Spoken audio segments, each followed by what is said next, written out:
Bonjour, j'ose croire que tout baigne. Je suis encore là pour que nous continuions notre balade dans la connaissance. En ce qui concerne encore l'être premier, l'origine de toute existence, de toute chose. Qu'est-ce que j'entends par origine? Ce qui provoque l'apparition de quelque chose, c'est ça son origine, sa provenance. Alors, Dieu est l'être par qui tout est quitté du néant à une existence. Il y a l'autre mot qui m'attire qu'on appelle l'authentique, dont l'exactitude, l'origine est incontestable, qui agit de sa propre autorité. L'être premier, je parle du Vierge qui est au commencement de toutes choses, qui s'est inspiré de lui-même et non en ayant été en contact avec quelque chose d'autre. Je crois que la connaissance de Dieu devrait être la chose la mieux partagée. La connaissance de Dieu devrait être l'école dont tout le monde a accès dès son arrivée sur la terre. La connaissance de Dieu devrait être ce qui casse les barrières.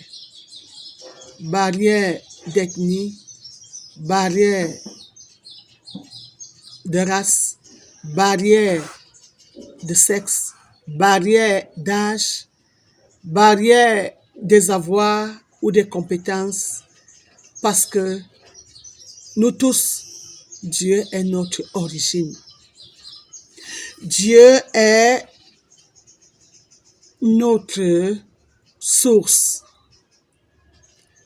C'est l'existentiateur de toutes choses. Ainsi, toutes ces barrières cassées, tout ce qui existe devrait parler de Dieu avec assurance, avec maîtrise. La connaissance de Dieu devrait être fluide pour tout type et tous les niveaux de la société. Mais malheureusement, on a fait de l'affaire de Dieu un flou. Qu'est-ce que j'appelle le flou? Ce qui manque de netteté, ce qui manque de précision. On a fait de l'affaire de Dieu un secret. Ce qui doit être tenu caché. Ce qui est soigneusement dissimulé, caché, non révélé. Ce dont on garde pour que les informations ne soient pas divulguées. On garde un silence dans l'affaire de Dieu. L'affaire de Dieu devient l'affaire du clergé, d'un petit groupe. Ça entraîne même des états sectaires. Alors que l'affaire de Dieu, la planète Terre étant plongée tout entièrement dans le Dieu, Dieu étant le seul qui nous donne le souffle de vie à nous tous, quand bien même nous ne sommes pas conscients que c'est lui qui créa toutes choses, au moins c'est le souffle de vie. Tout le monde a accès à la respiration. Il n'y a pas d'âge pour respirer. Il n'y a pas de profession pour respirer. Il n'y a pas d'ethnie pour respirer. Il n'y a pas de race pour respirer. Connaître celui qui a rendu tout cela disponible ne devrait pas être l'affaire d'autant de secrets. L'affaire de Dieu est même devenue comme un secret d'État. Qu'est-ce que j'entends même par secret d'État? Information dont la divulgation nuirait aux intérêts de quelqu'un. Pourquoi quand on vient avec les informations qui concernent donc cet être, notre Dieu,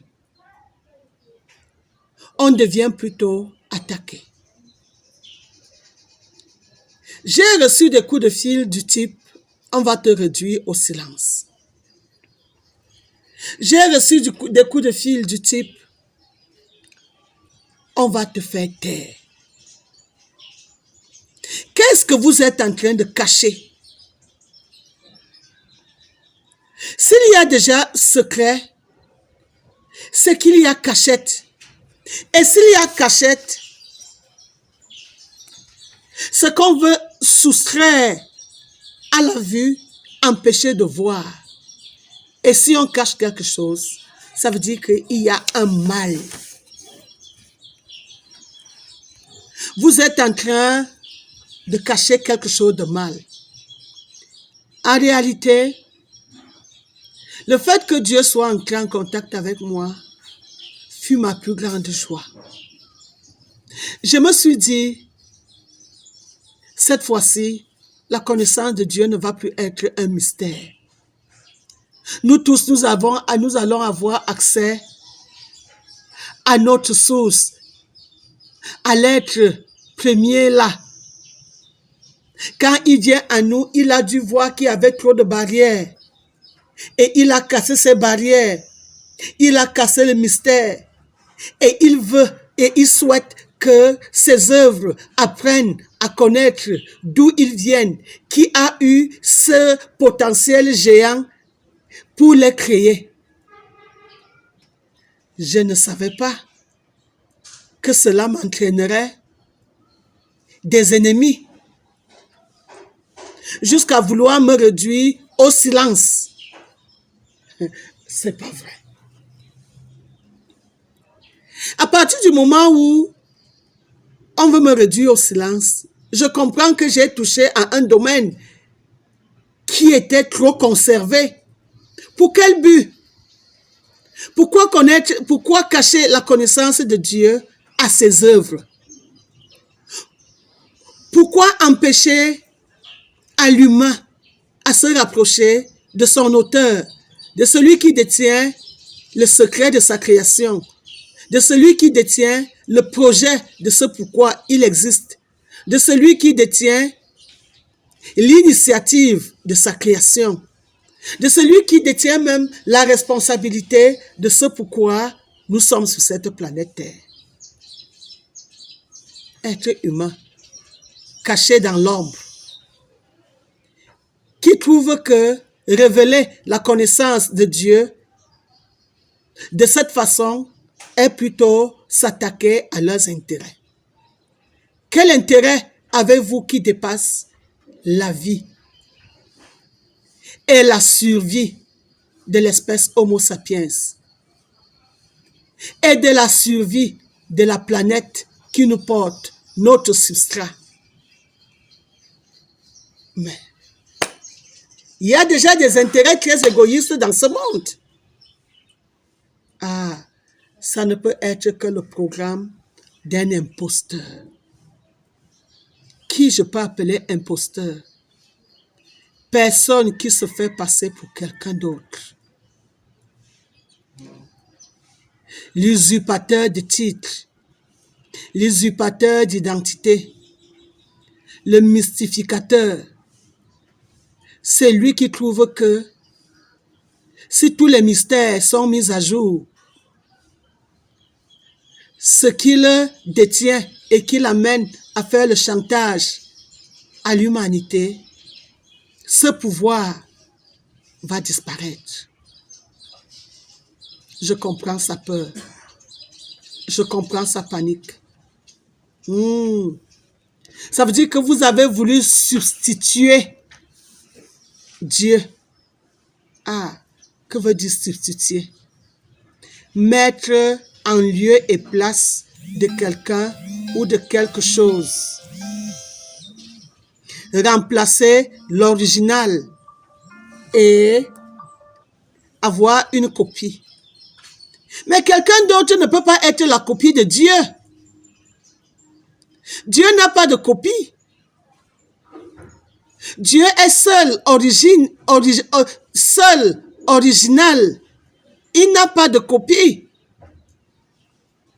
Personne ne peut copier l'immensité. La grandiosité de Dieu ne permet pas qu'il ait une copie. On ne peut pas continuer à usurper le titre de Dieu. Étant donné que on a beau dire des mots mielleux à celui qui n'est pas Dieu, mais dans le retour, dans la réaction, il ne peut pas réagir comme Dieu. Il ne peut pas donner ce que Dieu donne.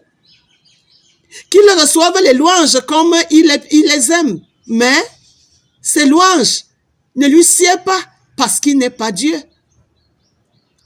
C'est pas vrai. Il y a un Dieu.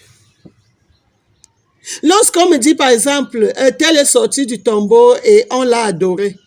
On a adoré celui qui est sorti du tombeau. Il veut qu'on l'adore à la place de celui qui a créé tout ce qui entre dans les tombeaux. Il veut qu'on l'adore à la place de celui qui fait vivre tout ce qui existe. Non. Cette adoration aura bel et bien une fin. Parce que l'heure d'adorer celui qui a travaillé pour que tout soit est là. Vous ne voulez pas qu'on adore le travailleur qui a sorti tout ce qui fait, tout ce que nous sommes, tout ce qui fait notre bonheur, tout ce que nous apprécions. Vous ne voulez pas qu'on l'adore? Non, on va sauf que l'adorer. On va sauf que l'adorer. L'heure d'adorer le Dieu créateur de cet univers a sonné. Donc c'est pour ça que vous avez choisi le flou. Parce que le monde spirituel aime bien le flou. Certains voient, certains ne voient pas. Certains comprennent, certains ne comprennent pas. Non, la vérité, tout le monde va la comprendre. La vérité, tout le monde va avoir accès à la vérité. Que tout le monde prenne conscience que nous sommes les œuvres d'un Dieu. Loue celui qui t'a fait et qui te donne le souffle de vie. Il n'a pas besoin des riches prières que vous avez créées et que vous faites de chantage et que vous vendez. Non. Sois seul dans ton coin, loue Dieu. Parce qu'on vous a dit là où 2 ou 3 seront réunis, Dieu sera là. Non, Dieu était avant que toute chose ne soit. Donc, soit seul ou soit en groupe, Dieu entend les prières. Il est omniprésent, omniscient et omnipotent. Plus vous me menacez, plus vous m'excitez. Je comprends que j'ai touché là où la blessure était réellement cachée. Oh, ça va se casser. Et ça s'est déjà cassé. La vérité est là. Il y a un Dieu, créateur de l'univers. Maman Sagesse est son nom. Moi, Maman Bouquet, je vous reviens très bientôt. Ouais.